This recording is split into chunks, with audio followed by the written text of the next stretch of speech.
Good afternoon, everyone. This is Ryan Nelson, and I am the host of the People in Production podcast. And that is a podcast that we've created just to really invest in some great conversations with people in the production industry. We've largely been focused in the Kansas City area and the members of the NTMA Kansas City chapter. But today we are excited to welcome our friends from over at the St. Louis chapter. And we're going to share some of why that relationship is important to us. And it's going to be a good conversation for us to be having. But just want to welcome you, let you know that we are here to serve you. In theory, if anyone's watching this live, you can leave a comment in the chat on YouTube, and hopefully we will see that, and I'll be able to share that at times, or we could discuss it if there's something you want to know more about. But we are just so grateful that you're here, that you're a part of this, and looking forward to our conversation today.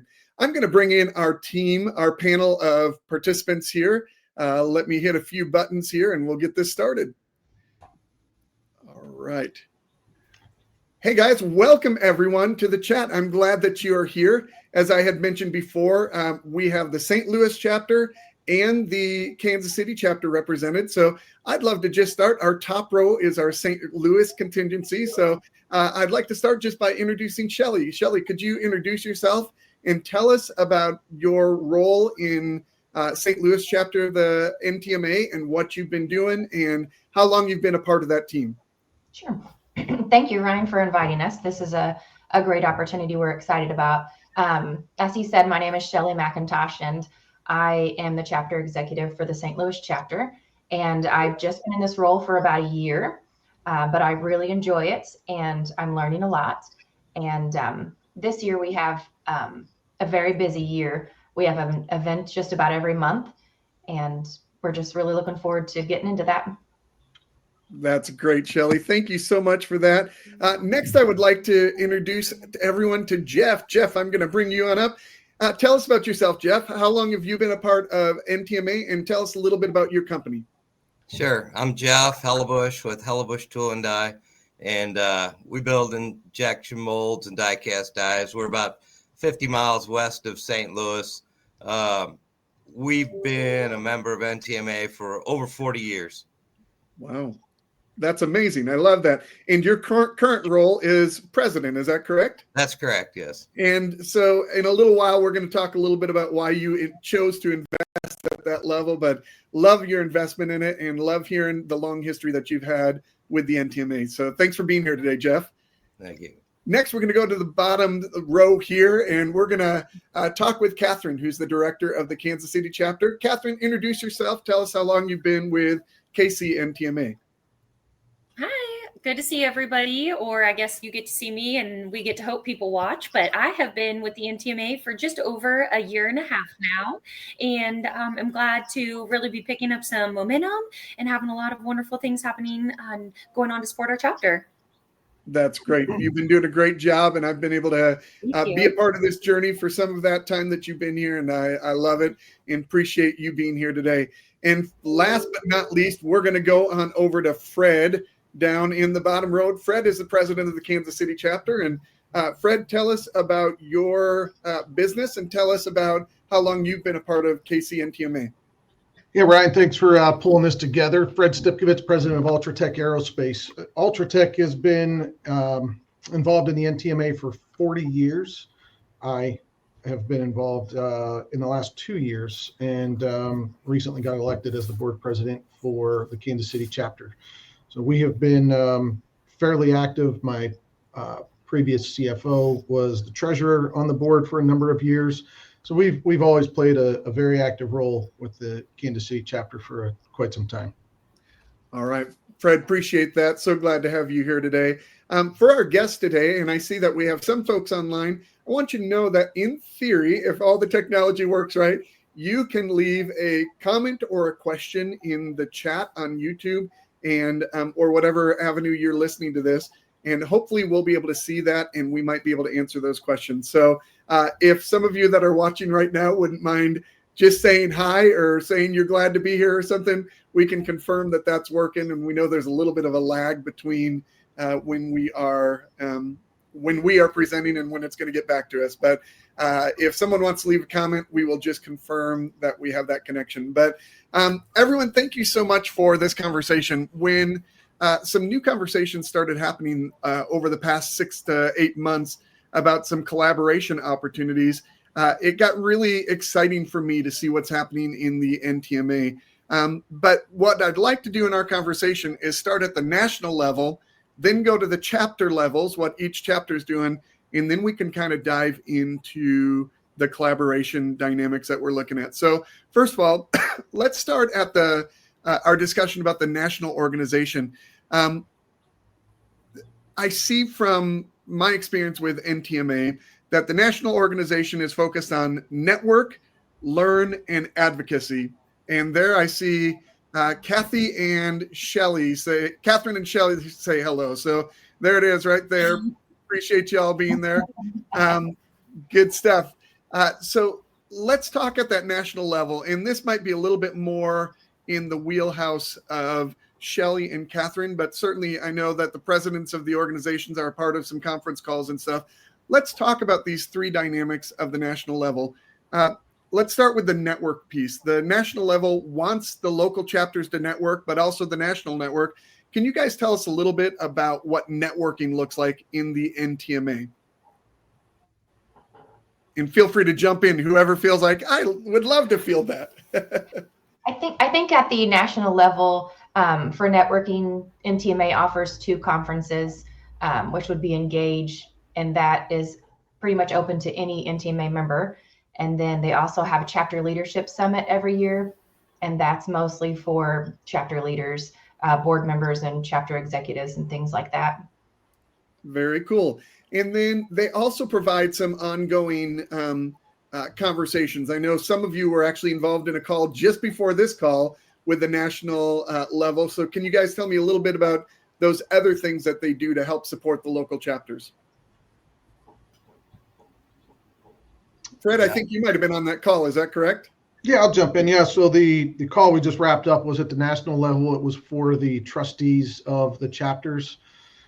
Basically, it was really the highlights of the rules and regulations and responsibilities as a trustee, how to help the executive director run the meeting, call the meetings to order, log the minutes, voting rights, things like that. So, but we also recently just had an event where the national director of membership was involved and in Kansas City for that event. So the national chapter or the national organization does a lot for advocacy.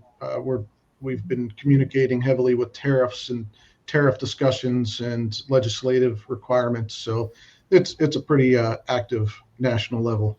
Well, you brought that up. And I would say one way members can connect nationally is through the NTMA Connect platform. And I know there are a lot of ongoing discussions, and we get to see little snippets of those as they are sent out every week. But definitely a way you can chime in for job sharing, for information seeking, or as Fred said, discussions about taxes and tariffs and that type of thing. Yeah, so let's talk about that advocacy piece that Fred mentioned, and then we'll come back to the learn piece. But advocacy can mean different things to different people. So what type of advocacy would you say the national level is directly involved in? Because they've got people going to DC, having conversations, seats at the table. What can you guys share with the members on why it's important for them to be a part of this program to support those efforts? Yeah, there's a lot of work that's done at the national level. The lobbyist effort is huge. It gives all the smaller shops an advantage to see what's going on and keep in tune, with what's happening with all the things at that level, and to give input. And so there's webcast on that we can all join as a member, and so that's well. The other thing is at the national level, most members, it almost benefits the owners a little more, because they can kind of compare their companies to other companies around the rest of the country, and you don't really get that opportunity at a local level. And so there's really it's not a competitive type situation. You can talk with other tool shops. I can talk with tool shops in Pennsylvania or Arizona or wherever and say, well, what do you guys do about this? Or how do you handle this? Or, so it's very helpful from an owner's perspective to just get a gauge on how you compare to the rest of the nation. So that's very helpful. And also there's the help from the other sponsorships, which are totally different than the sponsorships and partners, affinity partners that are at the local level. They're totally different at the national level. So it's just to just continue a little on to what you said, also the benchmarking reports. I know members report utilizing those, and the members that take the time to fill those out, which they're really not too long. But that is, again, a great comparison tool to see how your business aligns with others within the region and then nationally. So Jeff and Fred, as guys that are in leadership at the executive level of your organization, how do you access those reports? Do they come to you in email, or is a link that you have to go log into? Help our owners understand where they can get that data so that they can be as educated as possible. Yeah, I've seen it at a number of different places. I mean, the NTMA website, has a portal that you can log into, and you can get a lot of up-to-date data. But you also get a lot of email communications. Last week, for example, was it last week? Last week was some tariff questions that came from the executive level that wanted to know about additional items that companies were looking for to be placed on tariff lists to protect their level of business. So I've seen both. I've seen the email comms, and then always try to stay logged into the NTMA portal to get up to date data. Yeah, Jeff, any other insights on that? Yeah, no, the data's good. I mean, it comes back with the amount of people that participated, the size of their business. So you can kind of look at your comparison to see if you're in the same size as the other people who entered the information. And so it's very helpful. And there's I think there's about 3 or 4 different areas that you can, get those reports from and be active and involved. Yeah. Shelley, do you have any insights on that? Obviously, you're not on the ownership side, but as the executive director, you probably value some of those reports and that type of thing too. Do you have any insights to share on the importance of that data? I think they covered it all really well. We get those requests from national and just send them on to our members usually. That's about all of my part of that. Yeah, that's great. I know something we discovered last week or 2 weeks ago, Ryan, when we were meeting with Carrie, our chapter relations manager, is that not necessarily all of those that attend events are getting those emails. So for example, the One Voice calls, which are the monthly advocacy updates, not everyone on our board was in tune with those because it was just going to the owner or maybe a company president. So we learned that anybody who would like to be a part of those calls or get that information, they just need to get that email to their chapter exec. We can send that on and make sure that they are linked in where they would like to be and getting the updates they would like. That's great. So I think that's an important piece, that there's various things for the different levels of leadership within your organization, from the top level of ownership to your mid-level leaderships. And we're going to, in just a moment, get to some of those other resources on the Learn side that's for every level as well. But one thing that I'm thinking about on this front, other association or other industries have licensure requirements and that type of thing. And for you to be a part of a program like real estate, you have to get a license and you have to be a part of a brokerage, and then you're a part of the National Association of Realtors, and they're an advocacy program. This industry is a little bit different because you don't have to have a licensure and you don't have a representation unless you join by choice an association like NTMA, and you raise your voice and you raise your impact by being a part of the NTMA national organization. And then you also have the benefit of building a network of relationships in the local association. And so I just think it's really important for people to understand that being a part of NTMA helps you have a voice in DC and in your state areas for some of the conversations that you want to have with our political leaders. Anyone else want to add anything to that comment?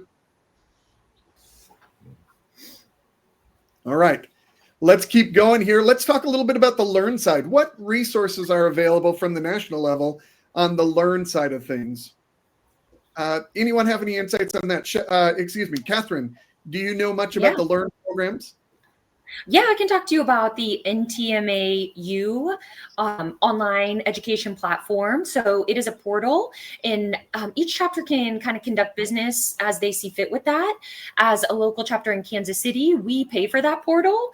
And then any member who would like to enroll an employee in one of the courses, they just reach out to me after viewing those online. And you could just literally NTMAU courses, look it up. And they come in a variety of series. And then each series has 3 or 4 modules, and I believe there are 5 or 6 of those total. But it's a great way, if you're a little bit slow, if somebody's new, if you're onboarding, you're doing, training and trying to really just fill a day for somebody who's new. It's a great way to get them going and get them learning, get them exposed. And Catherine, is this helping people to understand technical skills, leadership skills? What's the type of content that you're going to see in that resource? I would definitely say more technical skills, and all of the courses are approved by the Department of Labor. Now, there are some general mathematics type skills that are included, which would be like your measurement, your conversions, your decimals, and then it gets to advanced math as well. But definitely more technical blueprint reading, things related to die making, things that you would need to complete daily tasks in a shop. Excellent. And we have used quite a few of those courses as a part of our precision machinist approved apprenticeship program through the Department of Labor. Love it. Shelley, how have you seen that NTMAU be used by your members? Our members use it quite often. We also in St. Louis, our chapter covers the cost. So it's free to our members to take those courses. There's also an aptitude test where you can kind of see where your skills are lacking for a certain employee. So that's been helpful too. And then some people just plug them into which class they need. And other companies will send them through the apprenticeship program and have them take each series one at a time and cover the whole thing. One other thing that we offer besides NTMAU would be emerging leaders. And it's like a conference that you can send your employees to, and it kind of focuses on taking like the mechanic or shop guy and turning them into a supervisor or more in a management role, helps them understand those things. And some of them mentioned. Go ahead. Sorry about that. Jeff, and then we'll keep going. To follow up with the cohorts, there's also an executive cohort and a sales cohort to help those type people in your organizations. And so those are other things on the national level for training and learning. And then if you do go to the conferences, there is learning at the conferences with roundtable discussions. For example, there was an AI seminar at the last one. And so there'll be 4 to 5 different topics. Sometimes they're set up for the whole group of the people, and other times you'll break out into smaller groups and do a roundtable session. And those are very helpful because then other people in different areas get involved, and you hear from, what's happening up east, what their issues are, what's happening out west, what their issues are, what us Midwest guys are struggling with, Well, and Jeff, what that helps with so much is it helps us break down some of our silo experience. We only know what we know. But when you start talking to other shops, you start realizing, oh, there's a different way to look at that, or there might be some opportunities there. So I love that you're sharing about those cohort opportunities. Catherine, was there something else you were going to add to the conversation? Oops. Catherine, I think she froze up. I think maybe she did. All right. We will keep on going here. So let's move on. Let's go. We've talked national. Let's come on down to the local level. And if I could, let's start with you, Shelley. What does the local chapter do to help fulfill the NTMA's objective? Well, I wrote some notes on that one. So the NTMA's mission states that we're here to help our members achieve profitable growth and business success. And I think we do that well by networking and workforce development. And of course, we try to cover the other areas as well. But in St. Louis, we really focus on networking and on workforce development. But this year for our workforce development, we're kind of expanding our scholarship committee to also include some grants for junior high and high school level. We're really trying to get to the kids at a younger level. Love it. And Fred, I'm going to come to you. Fred, what can you share about how the national objective is being carried out at the local level? Yeah, so Kansas City, we've taken the last 2 years since Catherine's involvement, we've taken a real active approach in workforce development. The Department of Labor approved apprenticeship program. We've have had numerous educators and their organizations attend our meetings and shop tours. We've really worked to break down the walls of competition and build collaboration amongst shops as well to help foster growth and development and job sharing and those types of opportunities within the Kansas City network. Yeah, great, man. I love that. I appreciate that. I'd like to add on the local networking level, it's a lot more involved. You get a lot more opportunity to network. So, if you're networking once a month instead of like twice a year at the national level, so you're making better relationships.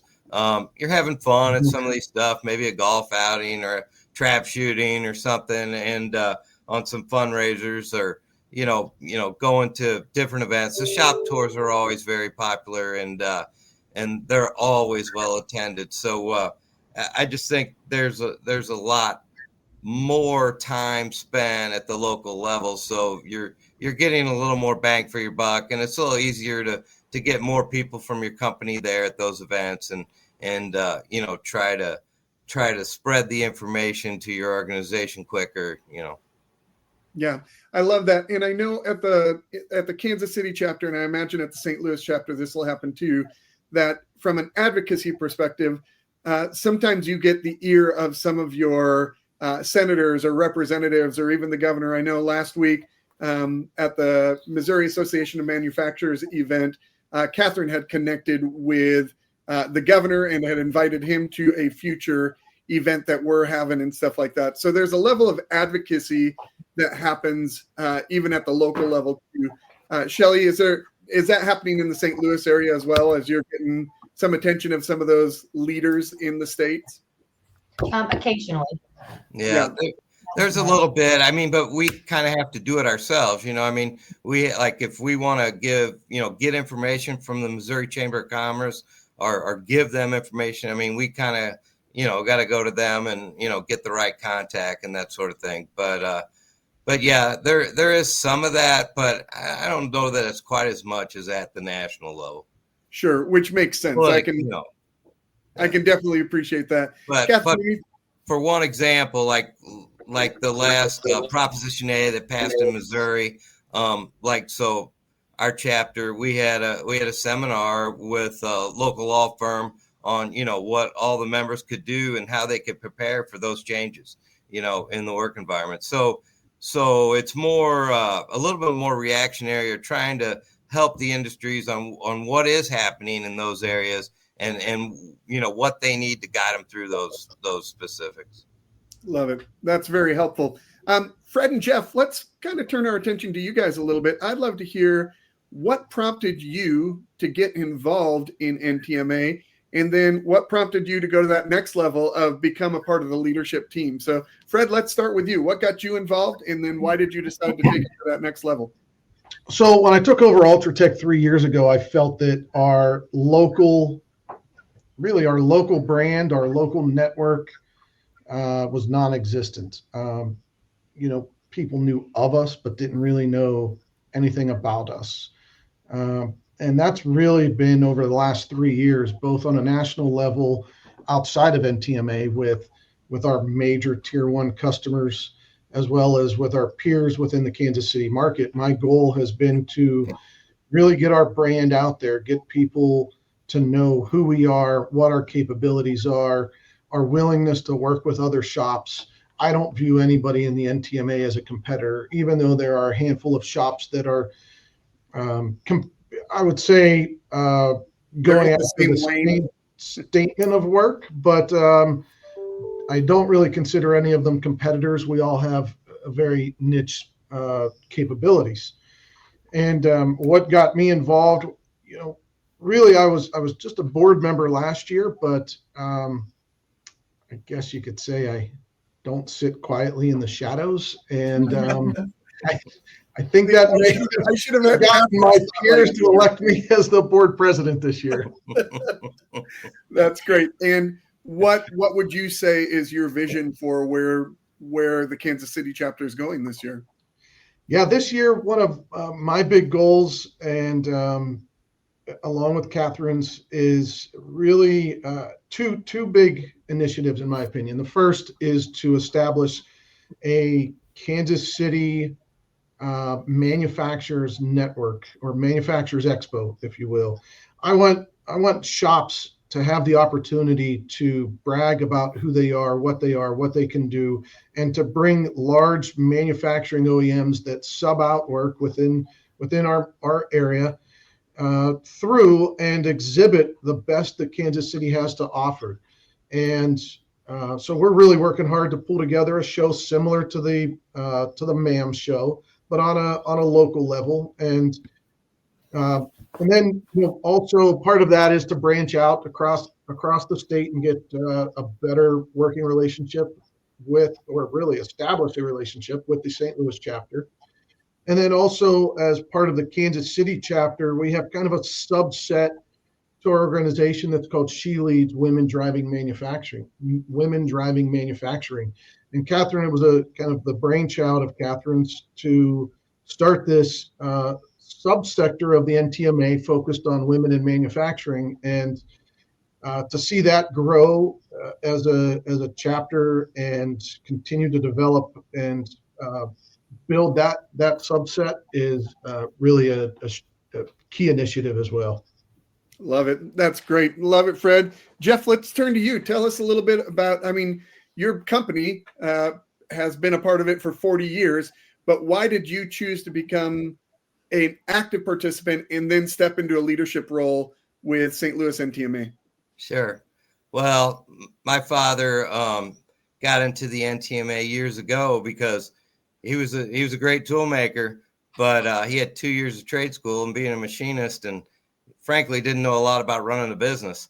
And so back in the late 70s and 80s, this was a great tool and a great thing to learn about all those things on how to run a business without having to go to a 4-year college.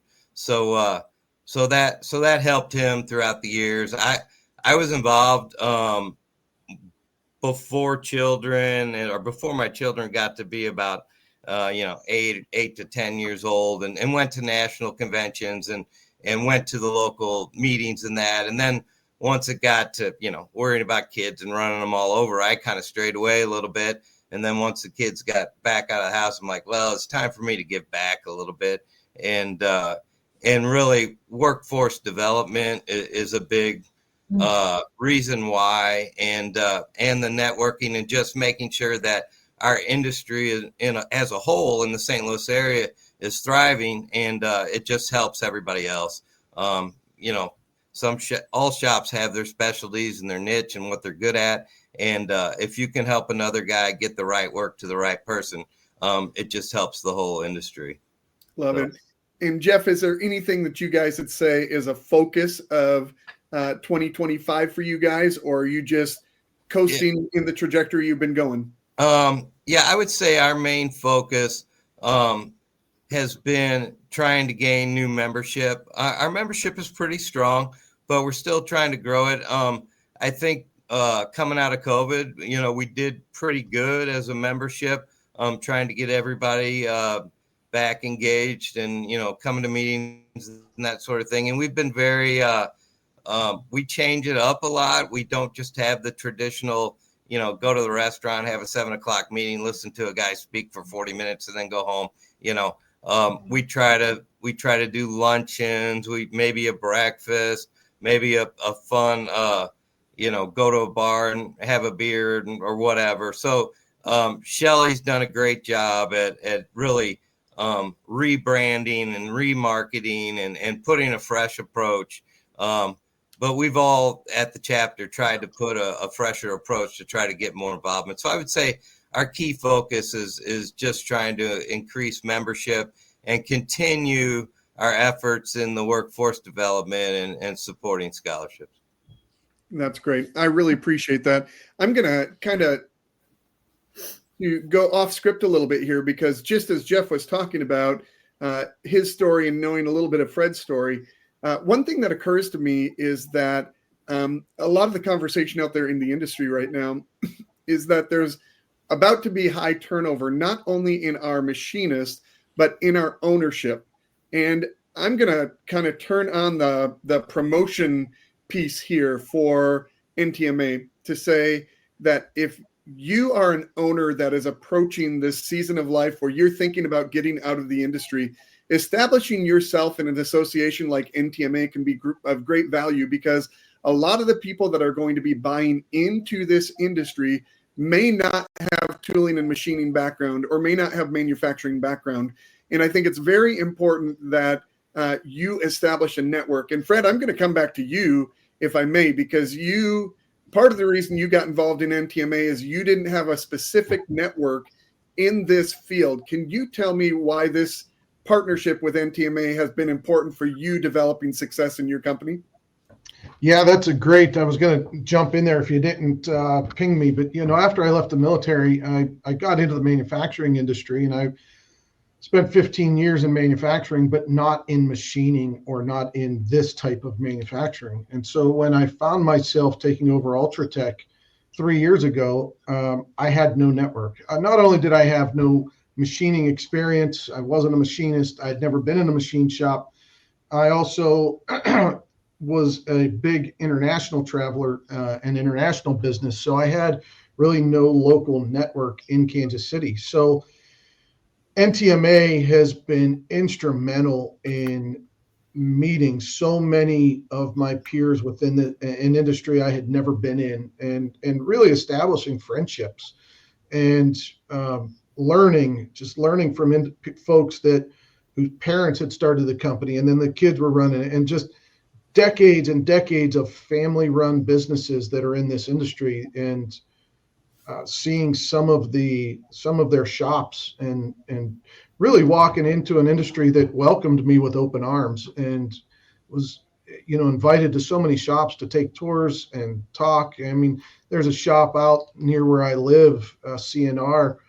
It's time's gotten away from me, but I was going out there like once a quarter and having coffee in the morning with the owner and his daughter, and just sitting around and shooting the breeze and having a coffee and talking about business. And opportunities like that the NTMA presented me have just propelled my career into an entirely different space that I'd never imagined.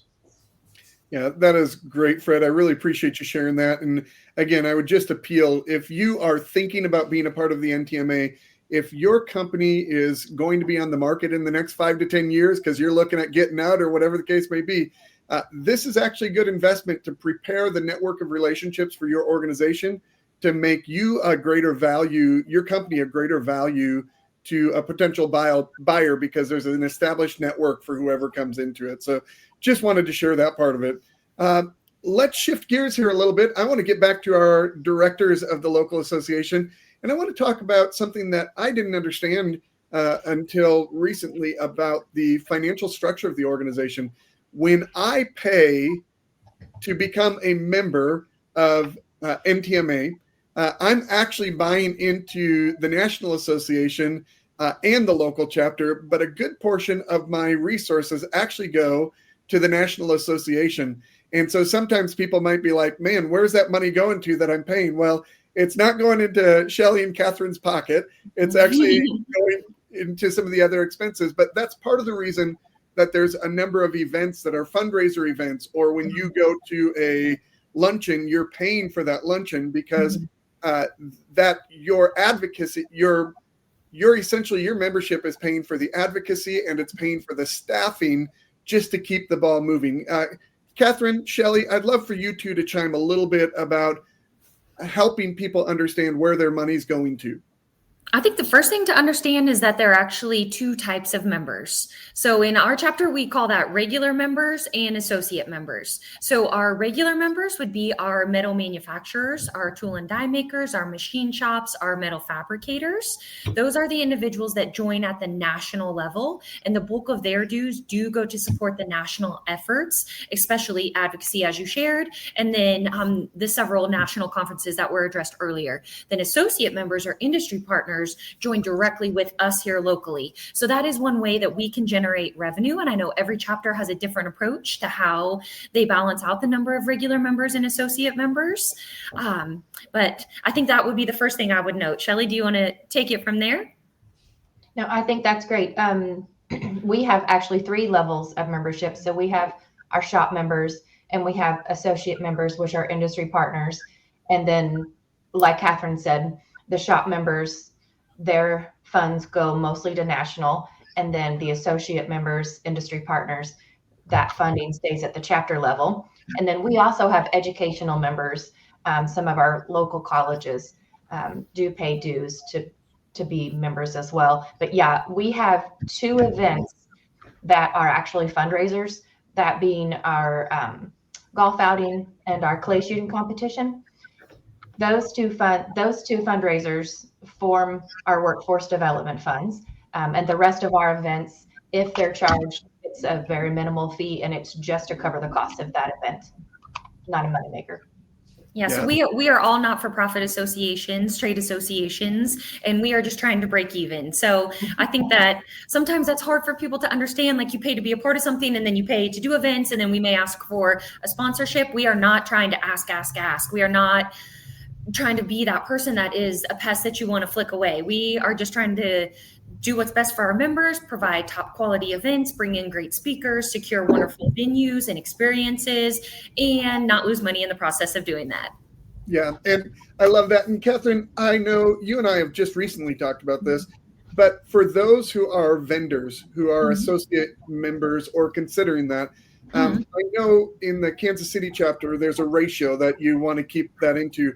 Yes. What advice do you have for how that vendor shows up at events? Because we've all seen that person that just comes and tries to sell everyone and get business, but you really have seen effectiveness coming from the relationship side. Can you encourage prospective vendors to wrap their brain around how to go about building these relationships? Oh, absolutely.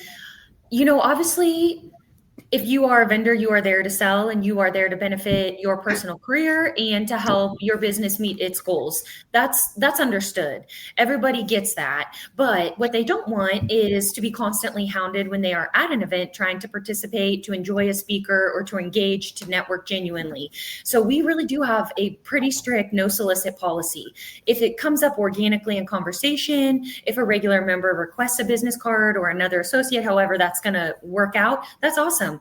Set your meat, but we really discourage the distribution of any type of material or business cards at events. We encourage genuine relationship building. And, I think one example that kind of stands out to me is we were at a shuffleboard event, and one of our members came in shorts, and he was apologizing. "Oh my gosh, I'm so sorry. Our air conditioner went out and we don't know what to do. We can't find the right fit to come and service this." I'm like, well, we happen to have an associate here from MCOR. Why don't I introduce you? It just so naturally came to be, and they were there. They both showed up, and it worked for them. So that's the type of thing we're looking for. Very good. Shelley, do you have any encouragement for your associate members or vendors that might be partnering with your organization? Yeah, we have great associate members, and we've not had a lot of problems with soliciting, kind of like Catherine said. They're just very respectful of the members, and it's organic conversations and friendships that build. I think she was right on with that. We do limit our associate membership to 50% of our shop membership. So we do limit it to that, and we try to spread it out to where we only have one bank and one marketing company. And so there are times we have more than one, but it's usually very minimal. Yeah, we do the same thing, and we allow only 2 individuals from the same sector if they are non-manufacturing related. So never at an event would we have more than 2 banks, more than 2 insurance companies. We're pretty strict about that also. Very good. Hey, great stuff. Let's move to that. We've talked about national, we've talked about local. Let's move to this exciting collaboration effort. Fred, I know you said this is one of your initiatives in building relationships here. I know everybody's been a part of this conversation, but Fred, let's start with you talking about what's the goal here. And then I'm going to go over to Catherine and say, what is the event looking like? And then Shelley and Jeff, I'm going to have you guys talk about why St. Louis would come over for this. So let's start with Fred. Yeah, so it's really simple. Stop sending business outside of our region. The capabilities within our region far exceed what people know. People drive by my shop every day and they have absolutely no clue what we do here. We have major OEMs within Kansas City that outsource work on a regular basis and ship it to the coasts or to Chicago or out of our region. And so St. Louis, Kansas City, we're all, we're have large manufacturers. We have phenomenal, talented, skilled machine shops that have capacity. Everybody wants to talk about onshoring. I want to take it a step further and let's in community it and keep it within our community. And to the point of collaboration where I may be strong and others are weak or vice versa, let's pull together and learn about each other's capabilities. So I have shops within the Kansas City market that want to go after government contract work, but the barrier of entry is so high with cybersecurity compliance and all of the other red tape associated with government contract work. We're 95% defense related. So let's help you, right? If there's a project you want to go after, let's bid it and we'll sub it and we can work together. And vice versa. There are areas of expertise we do not have. I don't have lasers. I don't have water jets. I don't have press brakes. I don't have Swiss machines. There are jobs that I want to bid that involve those types of manufacturing processes. So instead of having to turn those down or only bid a portion of it, let's partner with somebody else so that I can get that entire package. And so St. Louis is, it's 3.5, 4 hours away. Why would we not want to partner with organizations that are just across the state line that have the same approach that we're taking, and let's work together to build Kansas and Missouri manufacturing and continue to grow it and share and work with each other and learn shops. I mean, there's a lot of times where I've had to call and ask, if somebody has a certain capability. So we will double our capabilities by adding collaboration with another NTMA chapter. And let's go back to relationship building and trust building. That's what this event is about. And you can be honest about what your capabilities are when you trust another company. You can job share when you trust another company, that they are not going to try to steal your customer, your client, and that you really can partner and work together. And I feel that this joint chapter event is an opportunity to build those relationships. We do obviously have quite a few learning opportunities. We have a great keynote speaker coming to address the economy specifically related to metal manufacturing, talking about tariffs. And then we have some great breakout sessions, some shop tours, but we can have fun together as well. And I think that's the best way to kick off a new relationship. And we're really excited to welcome our St. Louis neighbors. And I'm going to say this, I missed this comment earlier, but it seems appropriate here. Jonathan says, I always tell people to attend and be of service, serve manufacturers and businesses naturally, and business naturally happens. I think that's going to be true of this event as well, that if you just learn about each other, if you just invest in conversations with each other, if you just learn what people have to offer, you may discover that there's business opportunities around you had no idea could open up. And shout out to Doctorman. They are going to be our social sponsor. So we are looking forward to a great night on behalf of them and their willingness to serve our industry. So thank you, Jonathan. All right. Love that. So, Catherine, there's also the BOTS KC event on the backside of this. Can you tell us a little bit more about the logistics of what people can expect at the event? You've talked about the speakers and that type of thing, but what else is happening? Yeah, I feel like, I'll be honest, every part of this event was planned with a purpose. We wanted to connect with St. Louis. We wanted to grow Bots KC. We want to expose the community at large to manufacturing, and we want to expose our manufacturers to the students who are interested in engineering, robotics, and metalworking careers. So what was the best way to do it? To bring everybody here around the Bots KC event. So that's kind of where this date came from. We'll have all of the St. Louis members here the day before the bots competition kicks off. And then Friday the 25th, when things get going, we're actually wrapping up, and we're wrapping up at Johnson County Community College right as the initial rounds of bots KC competition get going. That's awesome. And so let me go to Shelly and Jeff. You guys are coming from across the state. Why would you encourage your members to consider being a part of this collaborative event? You want me to start, Shelly? I don't care. I'll start. I just want to echo what Fred and Catherine said. We are so excited about this event. And like they said, that the networking that will happen at this event, I think will just be really phenomenal.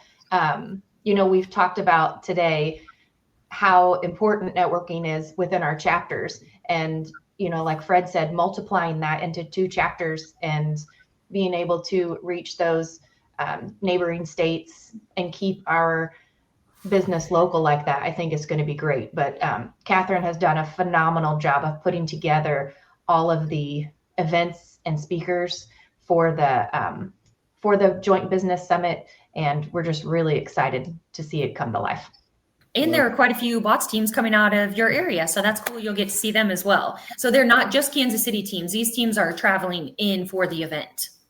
I think I'm being attacked by a fruit fly, so I'm sorry. I got all kinds. I got the hands going on today, Ryan. You're fired up. You're ready to go. All right, Jeff. What would you want to say as someone who has your own business to run? You've got a busy schedule, plus you're on the board. What do you want to say to the busy shop leader who is wrestling with whether or not they should come? Well, I'd say this. One, it's a short drive, okay, and you can stay one night. 2 nights, you can just stay one night, leave for whatever. I mean, it's an easy workaround. So, I mean, it's a pretty relatively inexpensive thing for for high value, for a lot of networking and a lot of good reconnections. Just to give you a little history, this event used to be at the Lake of the Ozarks years ago, and it was very popular. And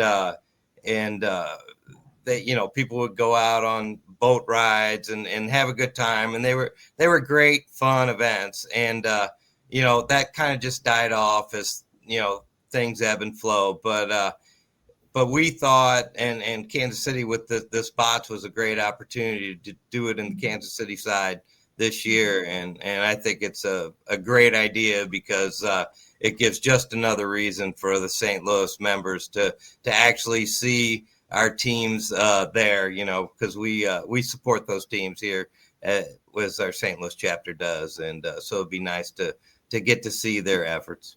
And hopefully this event just lays the foundation for our October Manufacturing Expo. We absolutely want the St. Louis shops to show up and show out there. We'll have, again, Missouri Association of Manufacturers. I'm sure some of those in the St. Louis area are members of that association as well. This is really laying the foundation for us to come together.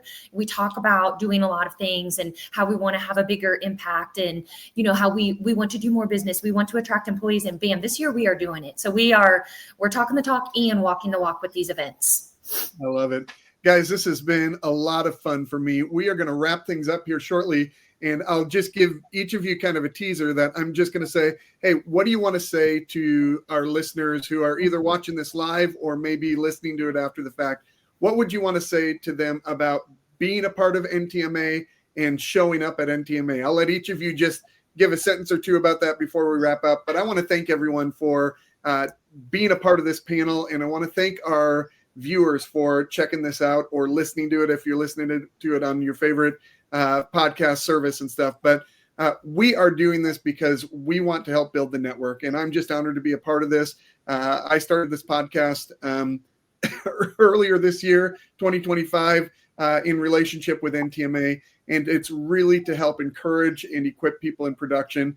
And I couldn't help but think that telling people more about the NTMA wouldn't be a part of that solution. So with that being said, let's go ahead and run the circle here. I'm actually going to start with, let's start with the Kansas City folks, and then we'll wrap it up with the St. Louis folks. Fred, do you mind kicking it off? What do you want to tell people about why they should be an active part of this organization?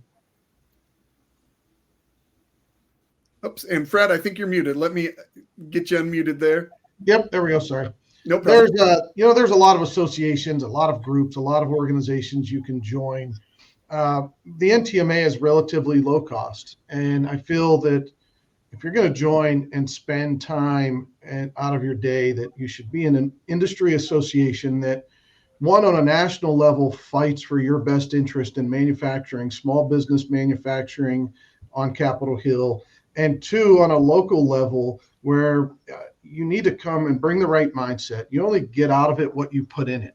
And we have members that have belonged for a very long time and don't come to events. And it's networking and socializing are not for everybody. And as leadership has changed over the years, so has the mission and the tactics and the camaraderie.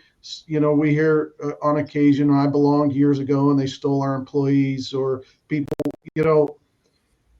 it's, if you don't like it, then take an active part in trying to change it. But, I feel that over the last few years, our chapter has taken such a different approach at networking within our industry, respecting each other, building relationships. And like I said, somebody coming into this newer in the industry, you don't gain the experience, the exposure, and the knowledge that people are willing to share without being a member of an association like this.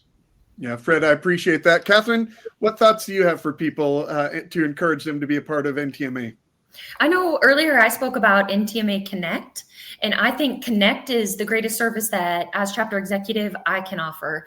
I don't necessarily have the technical knowledge or the very skilled expertise that machinists or shop owners have, but I feel like pretty sound in my ability to connect you with just about anybody, be it sales, be it a need that you have in your shop. I think that I can find you an answer through our network. And I think our network wants to support one another, and they want to see other shops succeed. Love it. Thank you for that, Catherine. Jeff, let's go over to you. What would you want to say to prospective members or members that are part of it, but maybe aren't active yet? All right. I've got two simple things. At any NTMA event, you'll always pull out and come back with one gold nugget. Okay. At least there's always going to be something. You got to look for that nugget, and you got to remember it, and you got to use it. And other than that, if you're not careful, like my family, they made good friends for life. Mm-hmm. You'll end up having a lot of friendships and maybe have a little fun along the way. Love that. Love that. Thank you, Jeff. And Shelly, what would you like to say to our listeners? Really, all I wanted to say is just get involved. Once you get involved with NTMA, all of those things grow. The friendship, the networking, it helps grow your business in so many ways as well. But if you don't get involved, it's not as personal of a benefit there. So just involvement, I think, is great, is key. I think Shelly's saying y'all better get signed up for the Joint Chapter Business Summit. Shelly's fancy. She does it through her website. You can just send me an email. Shelly's good. She'll push them. Yeah. All right. Panel, thank you so much for being here today. You guys have done a great job. I'm honored to be part of the NTMA community, and I'm just thankful for the leadership that we have, both here in Kansas City and the leadership there in St. Louis. Let's continue to build these relationships, not only for this year, but for years and decades to come, because good things are happening in the Midwest in manufacturing, and it's an exciting time to be a part of this space. So with that being said, I'm going to ask the panel just to stay on after I end the stream. I'll just share a couple more things with you all, but to our audience, thank you so much for being here and listening. We will look forward to continuing to connect with you, and hopefully in person in Kansas City in April. Take care. Thanks, Ryan. All right.